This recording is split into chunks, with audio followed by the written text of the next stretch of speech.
Okay, true confessions of a motoring writer time. I've never really liked the Porsche 911.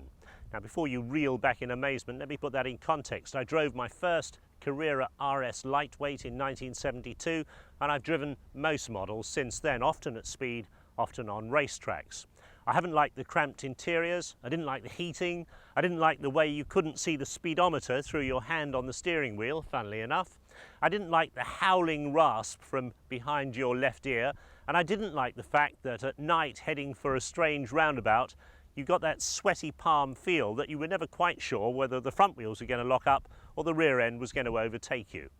In short, in unskilled hands, the car was sheer dangerous. This is the new 911, and it's something completely different, and I've changed my opinion. And while it's still unmistakably a Porsche 911 in looks, under the skin it's very different. The chassis is now the Boxter, the engine is still in the back, but it's water cooled, and as far as the handling goes, well, they seem to have tamed the beast.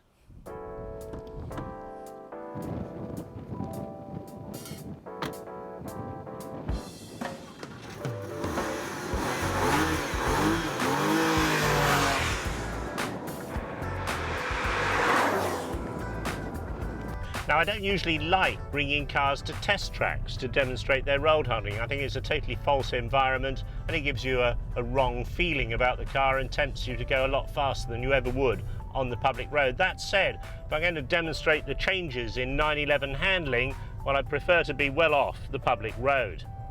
Now, let's just speed up a little bit round here. Let me show you what I mean. We've turned in sharp, building up the speed, front tyres scrabbling for grip. The car's still understeering, still very stable, and away. Now, if you'd lifted off in that situation in the old 911, well, the back would have snapped round on you with great ferocity, and you would have been very lucky indeed to have caught it, especially on a wet, greasy road.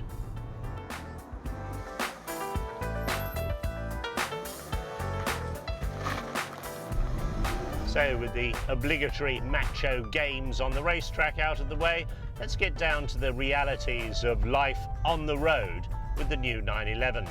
In the first place, well, it's almost 70,000 quid's worth of two-seater with the usual Porsche useless children's seats in the back. But of course, they fold down for extra luggage space. Completely redesigned and repackaged interior, a speedo you can actually see from the wheel with a repeater in the middle of the rev counter. Porsche 911 pedals were always a nightmare. The company insisted on hinging them from the floor, so they were stiff and difficult to operate, and they made the car quite jerky to drive unless you were really used to it. Now they're pendulum pedals hung from the top, and they're much easier to operate. Without being in any way sexist about it, Porsche also say they make the 911 much easier for women to drive. Out the back, the 3.4 litre 6 is now water instead of air-cooled, and the new 6-speed gearbox, well, that slices through the gate with an ease and precision that's a joy compared to the old car, where you used to get quite severe driveline shunt if you got the gear change even slightly wrong. Make no mistake though, they may have tamed the handling, but this is still a very fast car. 173 miles an hour flat out, they tell me, and 0 to 60 in around 4.5 seconds, and that's seriously quick by any standards. This 911 gets decent ventilation for a change, sensible heater controls, and the sort of toys you'd expect for your 70,000 quid. In-car navigation, climate control, and the sort of in-car CD system you'd expect. Above all, it's still an immensely durable, robust, well-built car, capable of travelling very long distances in all sorts of weathers. Porsche owners have come to expect literally hundreds of thousands of miles of reliable service from their cars, and I can't see this one being any exception.